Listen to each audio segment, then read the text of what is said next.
தூய சிலுவையின் யோவானை பற்றி அறிந்து கொள்ள அவருடைய தன் வரலாறு இல்லை. எனவே தூய அவிலா தெரசாவினை போன்று அதிகமான செய்திகள் கிடைப்பதில்லை. அவருடைய வாழ்வு 16ஆம் நூற்றாண்டின் 2ஆம் பகுதியினை சார்ந்தது. 49 ஆண்டுகள் மட்டுமே வாழ்ந்து சாதனைகளுக்கு சொந்தக்காரனானவர் சிலுவையின் யோவான். யோவான் 1542ஆம் ஆண்டு அவிலாவில் உள்ள போந்திவரஸ் என்னும் இடத்தில் பிறந்தார். அவர் பிறந்த தேதி எங்கும் குறிப்பிடப்படவில்லை. அவருடைய தந்தை கொன்சாலோ தே ஏப்பஸ், அவருடைய தாய் கேத்தலினா அல்வாரஸ், இருவரும் நெசவு தொழில் செய்து வந்தனர். யோவானுக்கு முன்னால் பிறந்தவர்கள் பிரான்சிஸ்கோ, லூயிஸ் என 2 சகோதரர்கள். யோவானின் 3ஆம் வயதில் அவருடைய தந்தை இறைவனடி சேர்ந்தார். இவர்களின் குடும்பத்தோடு வறுமையும் சேர்ந்து பயணம் செய்ய ஆரம்பித்தது. தனது சொந்த ஊரை விட்டு பிழைப்பு தேடி டோரிஜோஸ் மற்றும் கால்வாஸ் போன்ற இடங்களுக்கு புலம்பெயர்ந்தனர். ஆனால் இது அவர்களுக்கு பலன் கொடுக்கவில்லை. எனவே மீண்டும் போந்திவரஸ் வந்தனர். இச்சூழலில் 2ஆம் சகோதரர் லூயிஸ் இறைவனடி சேர்ந்தார். 1548 முதல் 1551ஆம் ஆண்டு வரை குடும்பம் அரிவாலோ என்ற நகரில் தஞ்சம் புகுந்தது. இங்கு யோவான் தையல், நெசவு மற்றும் தச்சு வேலைகளை கற்றார். ஆனால் இவைகள் அவருக்கு வெற்றிகரமாக அமையவில்லை.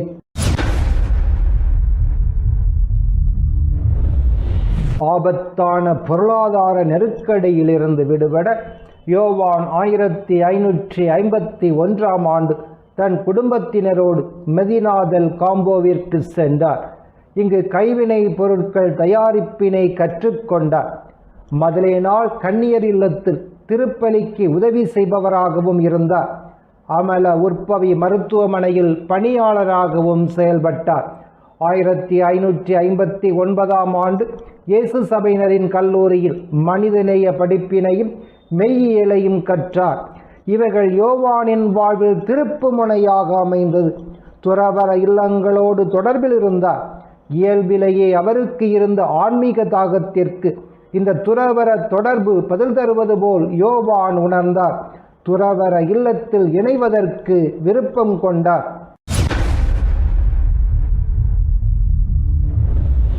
தனது 21வது வயதில் கார்மல் சபையில் இணைந்தார். மெதினாதெல் காம்போவில் துறவற ஆடையினை பெற்றுக்கொண்டார். ஏப்பஸின் யோவான் என்ற தனது பெயரை மத்தியாசின் யோவான் என மாற்றிக்கொண்டார். கார்மெலில் மரியாளின் மரபு மற்றும் ஆழ்நிலை தியானம் அவரை கவர்ந்தது. தனது நவதுறவு வாழ்வினை பக்தியிலும் எளிமையிலும் அமைத்து கொண்டார். நவதுறவு வாழ்வின் முடிவில் 1564ஆம் ஆண்டு தனது முதல் வார்த்தைப்பாட்டை கொடுத்தார். பண்பாடு மற்றும் அறிவியல் பயிற்சியினை ஸ்பெயின் நாட்டில் உள்ள மிக சிறந்த பல்கலைக்கழகத்தில் பெற்றார்.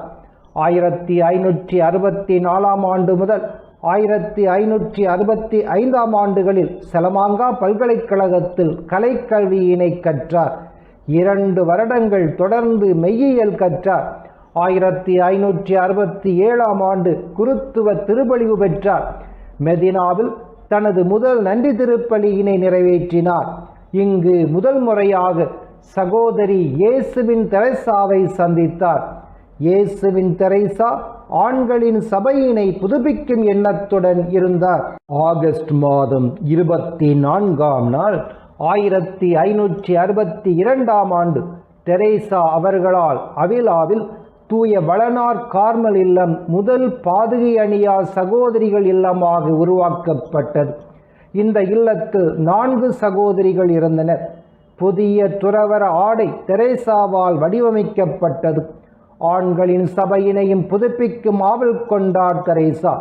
அருள் பணியாளர் இயேசுவின் அந்தோணி என்பவரை அணுகினார். இவர்தான் தெரசாவின் முன்னெடுப்புகளுக்கு முதலில் உதவியவர். 2வதாக தெரசா இப்பணிகளுக்காக யோவானை அழைத்தார். மத்தியாசின் யோவான் கார்மல் சபையிலிருந்து விலகி கர்த்தூசியன் சபையில் சேர எண்ணம் கொண்டவராக இருந்தார். முதல் திருப்பலி நிறைவேற்ற வந்த யோவானை இயேசுவின் தெரசா சந்தித்தார். இரு பெரும் மனிதர்களுடைய சந்திப்பினால் மத்தியாசின் யோவான் கார்மல் சபையினை புதுப்பிக்கும் பணியில் இயேசுவின் தெரேசாவோடு இணைந்து செயல்பட முடிவெடுத்தார். இவ்விரு தந்தையர்களை சந்தித்தபின் தெரேசா மகிழ்ச்சி அடைந்தார். இந்நிகழ்வினை பற்றி தனது சகோதரிகளிடம் சொல்லும் பொழுது, மகள்களே, கார்மலினை புதுப்பித்திட நமக்கு 1.5 துறவி கிடைத்திருக்கின்றார்.